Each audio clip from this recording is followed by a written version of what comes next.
If you expose that population to high carbohydrate diets, you just promote diabetes. And you haven't mentioned it yet, but I developed diabetes by eating the high carbohydrate diet. And I had a family history. My father died of the disease.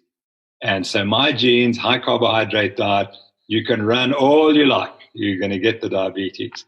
So that's the message we have to get out.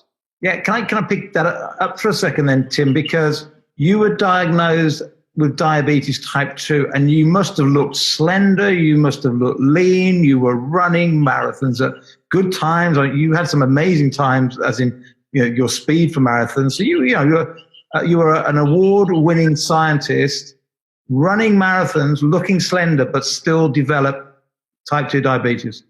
Yeah, and we were able to go back on my history, and I found evidence. I found the data from some experiments we did on me in 1978, when I was 28 years old.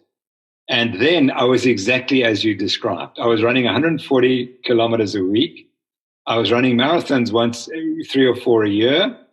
And I was in top shape. And I think, in fact, I was close to my best performances ever.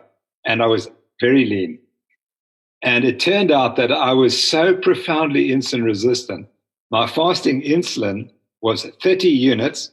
We take a value of 6 as the cutoff. It was 30 units on a high carbohydrate diet. When we ate a high fat diet, it still came down to 10. It was still way above normal. And on one day, we studied my insulin for the whole day on a high carbohydrate diet. At the end of the day, I hadn't eaten for 24 hours. It was still 10 or 12.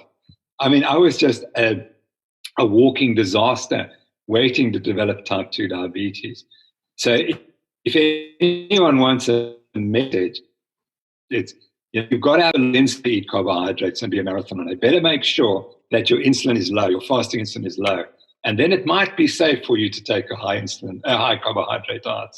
Tim, sorry to interrupt. We just lost the signal then where you said if there's one takeaway message. Can you just jump back there again for me?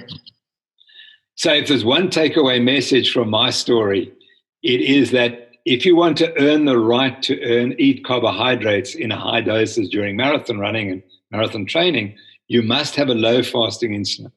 If your fasting insulin is even slightly elevated, you're going to harm yourself in the long term if you eat so much high carbohydrate diets. Yeah, that's really, really, really good advice. So 2 things I think that I can take away from that and help people with is you're saying that